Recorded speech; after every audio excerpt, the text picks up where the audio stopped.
Hello. Okay, you can hear me? That's very good. Welcome to the session.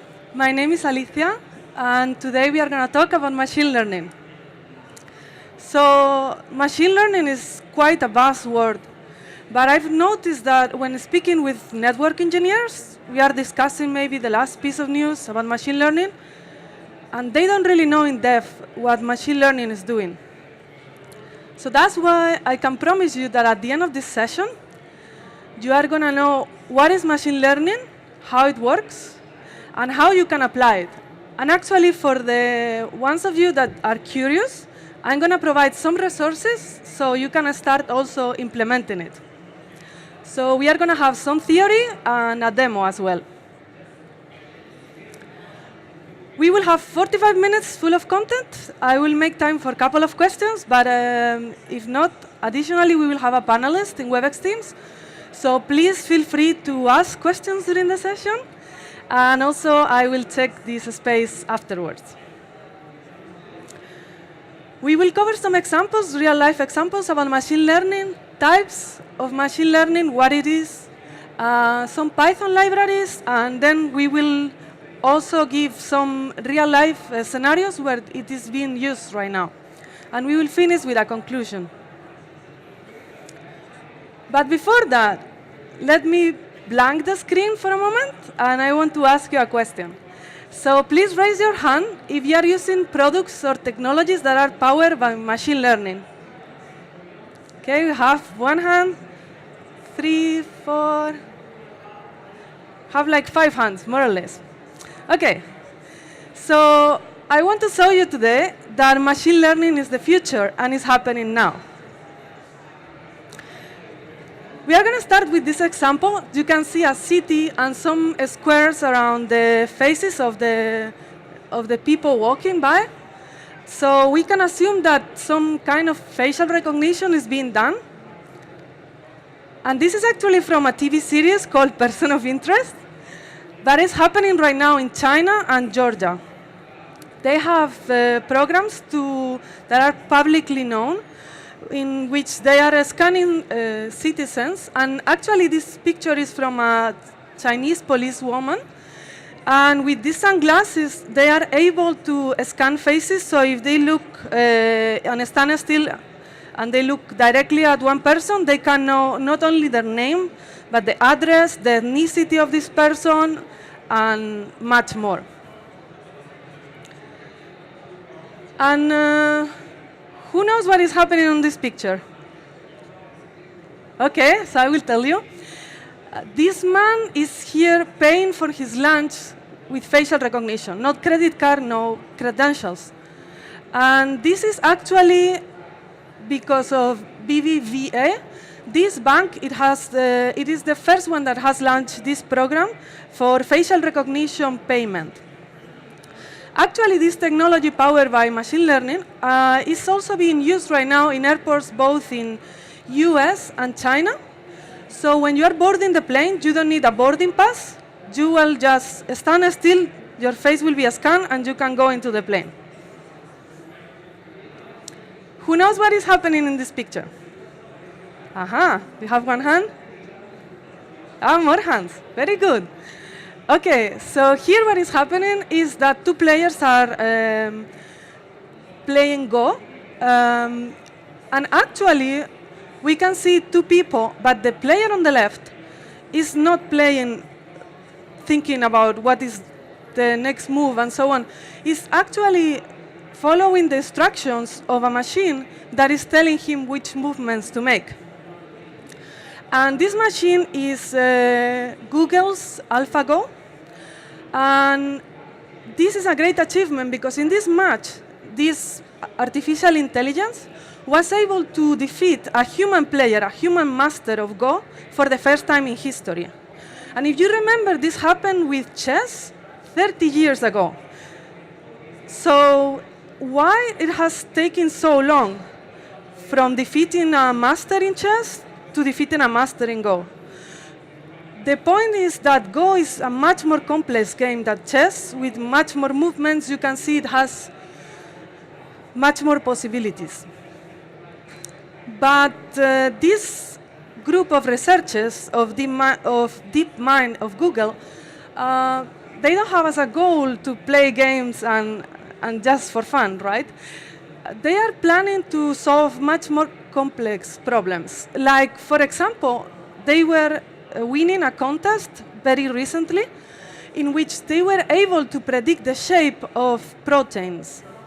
You can see in green the shape of the proteins, how they really look, and in blue you can see the predicted values that the machine was, how the machine was thinking it would look like, this protein. And how did this work? Basically, a laboratory was studying these proteins for a long time, 43 of them, and then they came up with the real shape of these proteins, but they didn't tell anybody, they kept the results for themselves. Later on, they created this contest, and they gave all the participants the DNA sequence, but they didn't give the solutions. So they could compare the predictions with what was happening in real life. And actually, proteins are so relevant in biology. They are so present in every biological event that happens in our bodies that they are key to cure diseases like Alzheimer, or they could even end with plastic pollution. So this could actually start a new era of development in medicine. How does it work? Basically, if you have the DNA sequence, the DNA information, this is like a map of the protein. This is equivalent to the shape of the protein. There is only one combination. For each DNA sequence, there will be only one structure that can be created. But we don't know which one it is. And getting in a lab and checking what is the structure of a protein can be very, very costly, and sometimes it's not even possible. So this is a huge step. Once we know the structure, we can actually know what exactly this protein does. So if scientists know the shape, they can know their function, they can replicate them, they can actually study how they could misbehave and create diseases. And actually, they could design some new ones. For example, I talked before about plastic pollution. If we could design a protein that is slightly modified and could break down plastic, then we could end with the plastic pollution problem that we have nowadays. Okay, who knows what is happening here? Okay. No hands. Good. So more big news for you, like new ones. I like it. So here what is happening is that another artificial intelligence, this time OpenAI, this company is founded by Elon Musk. They defeated a player in a video game called Dota. And this is also much more complex than chess. It has many real-time interactions. And actually, they beat a professional player for the first time, and now they are working on beating a team of 5 professional human players, and they are using state-of-the-art machine learning techniques, and with the bots that are in this team of 5 that they are working on right now, so just so you can have an idea, each of these bots is training for 180 years worth of time per day. They can train in parallel and do much more game time than a human could ever do. And here, there is no driver visible, and actually there is no driver at all. This is the first self-driving bus, and there is actually some of them that are being used right now in Switzerland. And there is going to be so much more of these self-driving trucks, buses, and so on to come. And I think you know this one, right? Who knows this one? Come on, all the hands. So I see that you are awake. So this is Google Recaptcha. I don't think you are going to see this much longer, because for now, you can use machine learning to actually trick the CAPTCHA, make it think that you are not a robot, but you actually are. So the new generation of reCAPTCHA is quite invisible. You won't see this box anymore, but it's just executing machine learning on the background to check if you're a bot or not. There are more examples, like for example, Netflix or Amazon recommenders. When you buy a product and then it's telling you, oh, I think you are going to like this one also. Or also speech recognition. Every time that you say, OK, Google or Alexa, it understands you, is capable of get the message. IBM Watson is doing great advances in medicine right now. Also, Google ranking results, when you search in Google, how all the results are ranked by relevance and popularity. Facebook facial recognition, when you get this square around your face, most of the time it's also accurately predicting who is in the picture. And many more examples. So before we go to the next section, do you have any questions? OK. So what is machine learning? Basically, it's a collection of algorithms.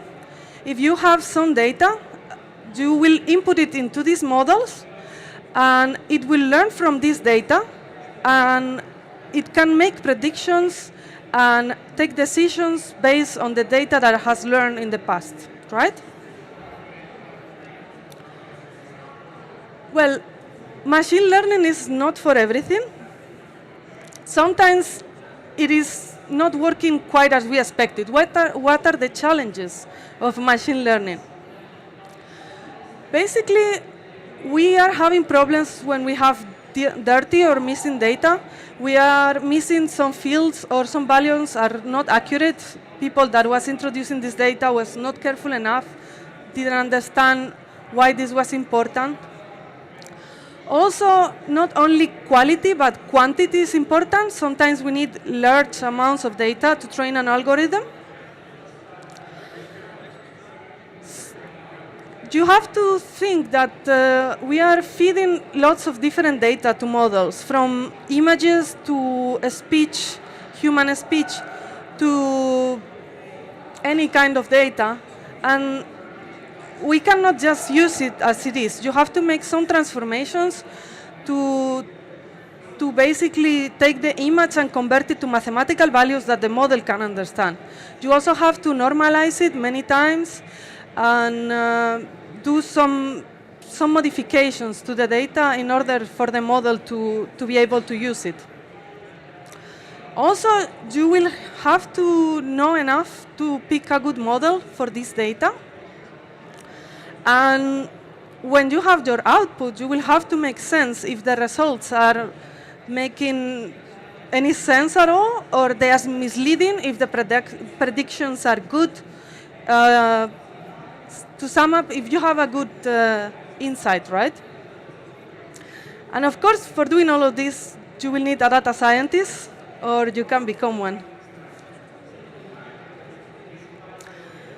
I really like this quote from George Box. It says that all models are wrong, but some of them are useful. So basically, usually you're not going to have a model that is going to be correct 100% of the times, and you don't want it. But if you have a model that is correct 95% of the times, or 98%, this is a good model, and it can give you very good insights. And please notice the date of this quote is 1978. It's quite old. And this is because most of the theories and algorithms that are used today for machine learning, they were developed a long time ago, but we were not able to use them until now. Do you know why? Computer power, exactly. We didn't have the CPUs and the memory big enough so we could just run them. Actually, machine learning term was coined in 1959, so you can imagine how old is all this. Also, we were talking about the challenges in machine learning, and one of the most important things is data. Machine learning is all about data. So before we start with the modeling process, we always have to clean the data. We have to take into account that if we have bad data, we will have bad results. For the state-of-the-art models, we will need tons of data. The amount, it will be greatly increased. Oh, something happened there? Some spoilers? Okay, so now I'm going to deep dive a little into types of machine learning. So there are basically 4 types that we are going to talk about. We will start with supervised learning.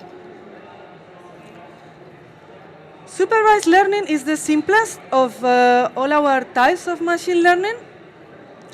And the basic idea is that you are feeding data, but for every sample of data that you feed the model, you will have the input and also the output that you want to predict. You are telling both things to the model in order to train it. There are 2 main types. Classification is when we want to classify the samples in some categories, and also regression when we want to predict some continuous value. So let's talk about the specific types of supervised learning, and let's start by classification.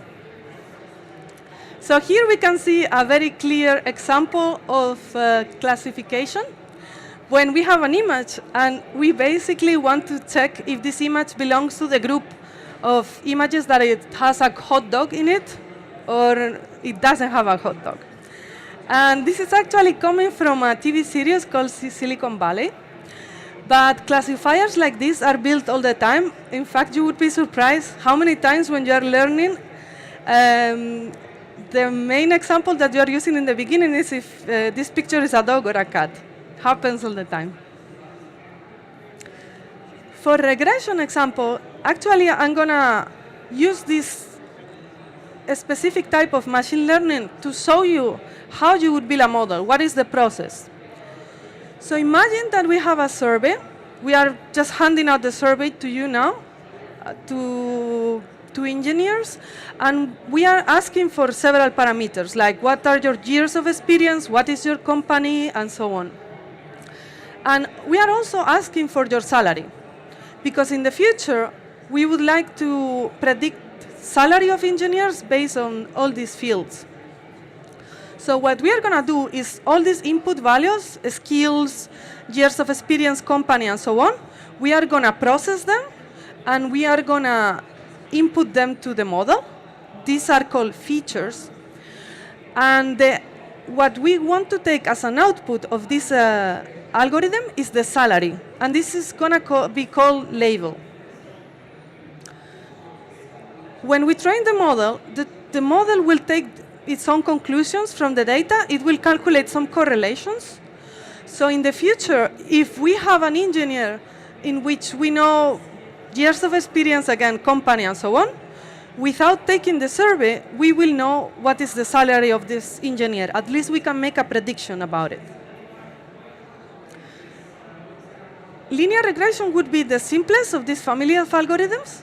So let's see how this would work with asking the engineer for years of experience versus the salary. So here we can see in red all the data points. These are real data from this survey, right? We know how years of experience they have, and then we know the salary. If we have a good model, in this case it's going to be a line. That's why it's called linear regression. If we have a good model, it will be very close to all these data points, right? And the intuition here is that we want to minimize the error of the model, and we are going to calculate the error as the distance between this line, that is our model, to the real data. So if we had a line that would be horizontal, the distance between the points and the line would be very high, and therefore the model wouldn't be very good at predicting the salary. Next type of machine learning type is unsupervised machine learning. This is similar to the previous one, but the difference here is we are inputting data, but we are not telling the machine learning model the output. So basically what we want to do here is to find relations in the data. We are not telling the model, I want the salary as an output. We are not doing that. So we have two types of unsupervised machine learning models. One of them is clustering, in which we also want to check the groups in the data, but in this time we are not telling the model how many groups there are, if we have hot dogs or not hot dogs. It will have to find the groups. Another type of machine learning, unsupervised, is association, when we are finding the relations in the data. Reinforcement learning is the next type of machine learning, and this one is quite curious. It's based on exploring the world, but you're not telling the algorithm the rules of this world. The only thing that it has is that for every action the algorithm takes, it knows the reward associated. And you can tell the algorithm that it can try to get as many points as higher the reward as possible. So the algorithm will play over and over, and then it will devise a strategy in which some actions will lead to the highest reward possible. And this is how it will learn, playing over and over. And this was used both in AlphaGo and OpenAI, these examples that we saw for the 15 players at Go and Dota, respectively. They play against themselves over and over without knowing the rules, just to check and to learn. And the last type of machine learning I want to show you today is deep learning. This is the state of the art right now, and is actually the most complex one. In the beginning, what they did is they wanted to find a way to model brain neurons, like human neural networks, and this was the inspiration for this type of machine learning. So, as I said, this is the state of the art, so it will require more data, and it will require more resources to train the model, more time. You can see here an example of how it would look like. Basically, it's called deep because we have several layers. Each one of these is one layer. So what we know about the model here is the input layer. Here is where we feed the data. We know what data we are giving the model. And we will know the results of the model, the output layer. But what happens in between these hidden layers, we actually don't know quite well what is happening. It's quite a black box for us, and it can be tricky when we are using a deep learning model that we don't know why a prediction was taken in that way. We don't know which conditions were more important, which features were leading this prediction. And I want to talk about some deep learning applications. It's very used in speech and image recognition. Also, natural language processing. So it can translate from human language to it can understand human language, and it could also generate it. It is also very used in machine translation. Is quite good right now. One example would be DeepL. And of course, in self-driving cars, this is the technology that is being used. Okay, so this session is called Machine Learning with Python, right? But I didn't talk about Python yet. So let's deep dive into the libraries that are the main ones in order to program these models. So for this, My favorite, at least for starting, is scikit-learn. It has many models already coded. You just have to go ahead and use them. You don't have to program your own linear regression from scratch again. That wouldn't make sense. Also, it has many example data sets that you can start making examples with and check if your models are working. And for deep learning, we have 3 main libraries right now that are being used. First of those is TensorFlow, which is developed by Google. Then we have PyTorch and Keras, which are also widely used. PyTorch is one of the ones that are more trendy now. You can find in many projects. And then we have Apache PySpark. We were talking before that we need high volumes of data to train the algorithms, and it can be tricky to manage all this amount of data. So for this, we need something on top that will manage all the memory, and will divide the task into chunks to just pass it to the processor and be able to achieve very good performance. And believe me, I've tried without PySpark and with PySpark, and it can be, for example, going from 3 hours to execute 1 line of code to 10 minutes.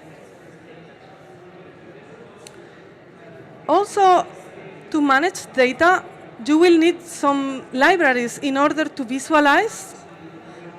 In the beginning, Pandas is very good for this, and also it allows you to do some modifications into the data sets that are quite handy. It's just like dropping entire columns, finding null values, all this data cleaning that you have to do in the beginning of the modeling. You can do it with Pandas, at least from a beginner point of view. Later on, you can use PySpark, and it will be quite handy for it. Also, you have NumPy. It's also focused on the rise of how you can manage them efficiently, and it will be very handy. So right now, I want to show you a demo in which we will program a model from scratch, from importing the data to actually predicting some results. And we are going to do this in 10 lines of code.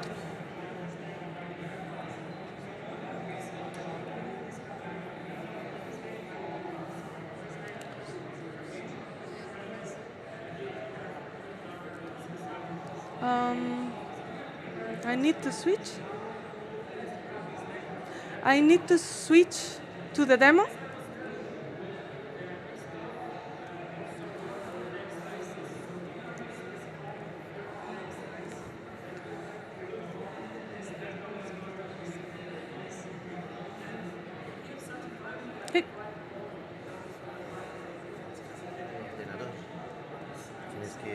Se ve que tiene el extendido, hay que traerlo así.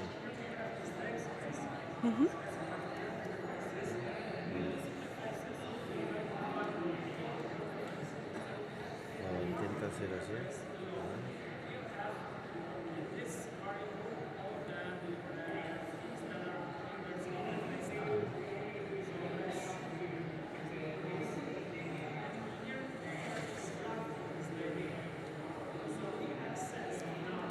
Sorry for this. I think the machine doesn't want me to show you how to do machine learning. OK, thank you. Are you able to see the screen from the back? Are you able to see the size? Yeah? OK. So what we are doing here, first of all, we need to import the libraries. I was telling you that scikit is very handy in the beginning. Actually, here we cannot see scikit, but we can see sklearn.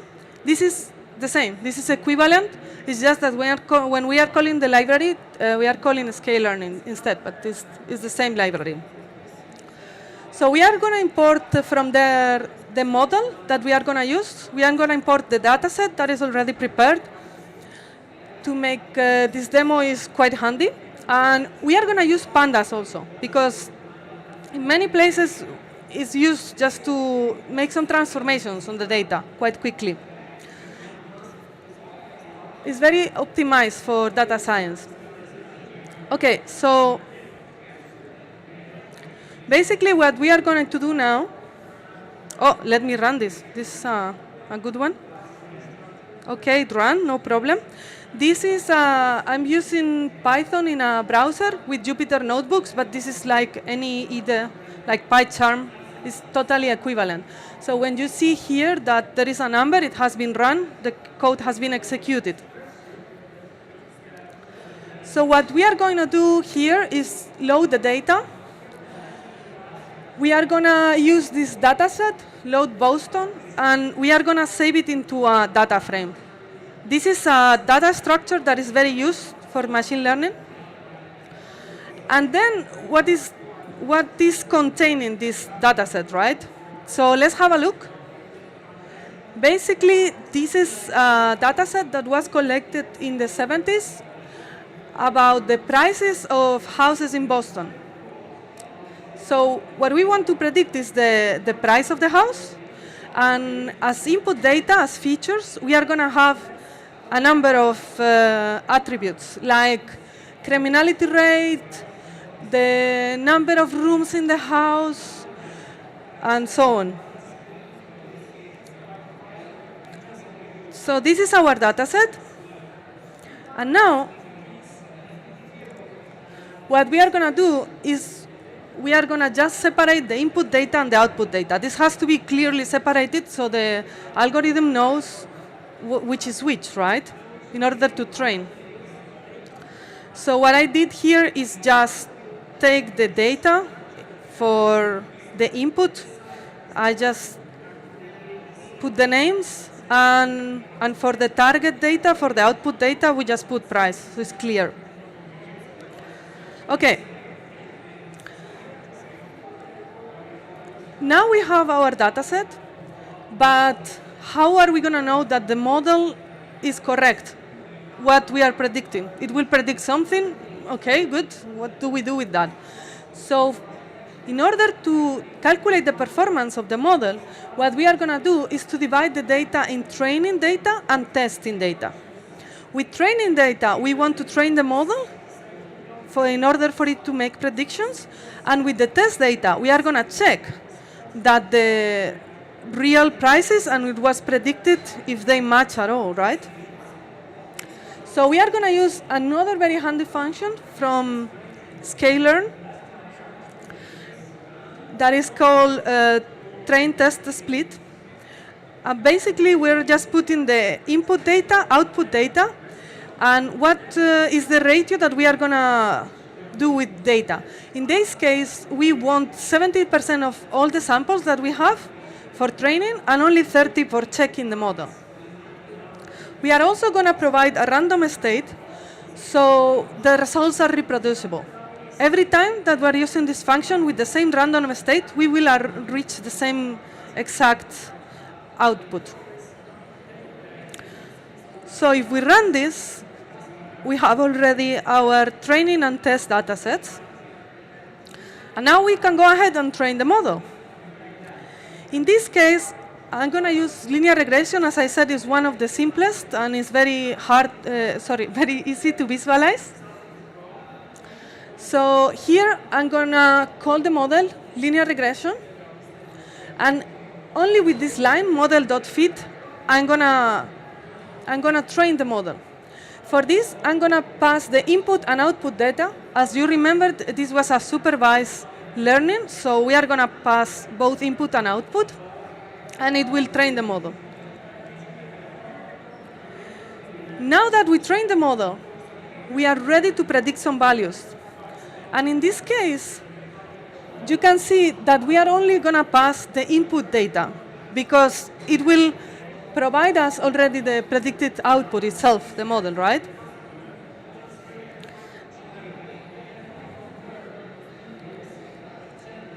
This data set is quite small, so as you can see, everything is super quick. If we had thousands or even hundreds of thousands of records, this will take hours. So let's check right now if what we predicted is actually close to reality, right? So in order to do this, I'm drawing this graphic in which we can see in the x-axis the true values. So it will be this. And here we can see the predicted values by the model. If the model made a good prediction, they will be either very close or the same, right? So the predicted value would be the same as the true value. I just draw a line also in red just to show you what would be the ideal result when all the true values were equal to the predicted values. As you can see, the values are very close to the line, but still not exactly. This is what we can expect to a model. We don't want to model human reality 100%. We want a model that more or less it will predict a reasonable value, right? Okay, so here we have built our first model in 5 minutes. So you can see here that machine learning is quite easy. And let me change back to my presentation.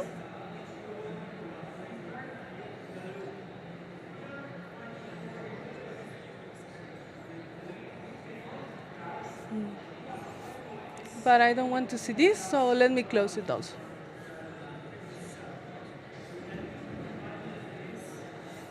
Perfect.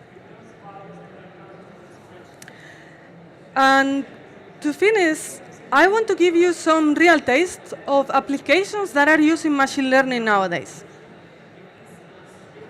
So the first one that I have today is Cisco DNA Center. Basically, this is a network manager that it will have many devices connected to it, from routers, from switches to wireless LAN controllers, etc. And having all these devices connected, it can just extract all the data, all the traffic that is passing through, and it can use it to our advantage. So one use case that is implemented right now in Cisco DNA Center is that it knows perfectly when your network is working correctly. So when there is a decrease in performance, what it can do is just analyze it in real time, and it will be able to understand, using machine learning, what are the conditions that are leading to this decrease in performance. And another example that I really enjoy of machine learning in networking is encrypted traffic analytics, or ATA. So basically, we have a problem when we have encrypted traffic, and we want to know if this traffic is malicious or not. And we can actually not know it without decrypting the traffic, and this has many problems, like, for example, privacy issues, or all the cost in resources to decrypt this traffic. So what if we could know if the traffic is malicious just by checking at the encrypted traffic? And this is what ATA is doing, is checking the traffic, extracting some features from the data that has available without decrypting it. And then it will use machine learning to give a verdict, to give a prediction if that flow, if that packet is malicious. And which data is using if the traffic is encrypting? How can it know, right? What is the input to the model? So there are mainly three features that it's using. Is collecting information from the initial data packet, the hello packet in TLS, and also is taking into account the size of the packets that are passing and how frequently they are coming. And it's also using threat intelligence map. So with these three data sources mainly, it will it will create the features for the model. It will feed it into the model, and we will be able to know if the traffic is malicious.